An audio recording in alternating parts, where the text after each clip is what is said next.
RM15 macam ni? Serius lah, yang ni RM28 je. RM5 macam ni? Pucuk lagi ke harga macam ni? Gila. Buat kaki selam macam kita orang, wajib datang sini. Sebab apa? Ini semua brand new, unused. Dan pelbagai jenis design korang boleh dapatkan kat sini. Oh my god, bestnya. Murah-murah. Murah betul. Yes, korang dengar tu kan? Sekarang ni ada Jimat Kau X Tau Gogo. Yang berlangsung di Terminal Kampar Putra Central. Selama 9 hari saja, 25 hari bulan 4 ni sehingga 1 Mei. Korang apa lagi? Jom kita menyelam. Macam ni guys, jeans dia RM15 je. Semuanya good quality, bukan low quality punya. Daripada jeans, baju, garment, semuanya murah-murah daripada RM5 sampai ke RM28. Dan kat sini je ada macam-macam tau. Korang boleh mix and match. Memang banyak gila baju yang cantik-cantik.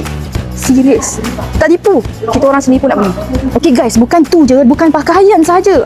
Barang elektrik pun ada, toys pun ada guys. Nampak ni, diorang sebenarnya tak habis lagi tau setup ni. Nampak ni, banyak lagi guys, banyak. So jom kita tengok barang-barang apa lagi yang ada kat sini. Nampak ni, macam ni RM15 je guys. Nampak banyak macam-macam warna ada. Memang murah. Semua kasut kat sini bermula dengan harga RM10, RM15 hingga RM38. Yang macam ni RM38. Yang beli 3 RM100 sahaja. Berbaloi guys. Random bags kat sini semuanya lain-lain harga. Bukan tu je, toys pun ada macam-macam jenis guys. Korang tengok.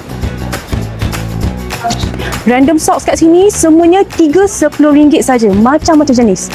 Peminat cedok-cedok, kat sini macam-macam jenis candy ada. Korang pilih. Okay guys, nampak barang-barang kat sini semuanya random tau. You guys boleh tengok dan scan sendiri sebenarnya. Nanti kita bagi tahu macam mana cara dia. You guys kena scan sahaja menggunakan apps yang akan diberikan. Okay, contohnya macam ni. You guys scan kat sini, you guys boleh tahu harga dia. Memang murah-murah. Tengok ni, semuanya baru tau. Bukannya second hand ke apa ke.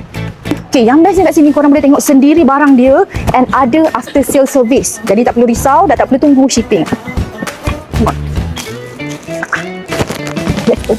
Ini lawan. Masa pembayaran korang boleh bayar RM1. Korang boleh dapat toothpaste set. Dan diorang akan bagi 100 customer yang pertama free gift. Okay, pada yang nak register, boleh register FOC je. Korang boleh dapat RM5 voucher. Scan je kat sini. Apa lagi guys, cepat-cepat datang sebab barang semua random. First come first serve. Siapa cepat, dia yang dapat. Come.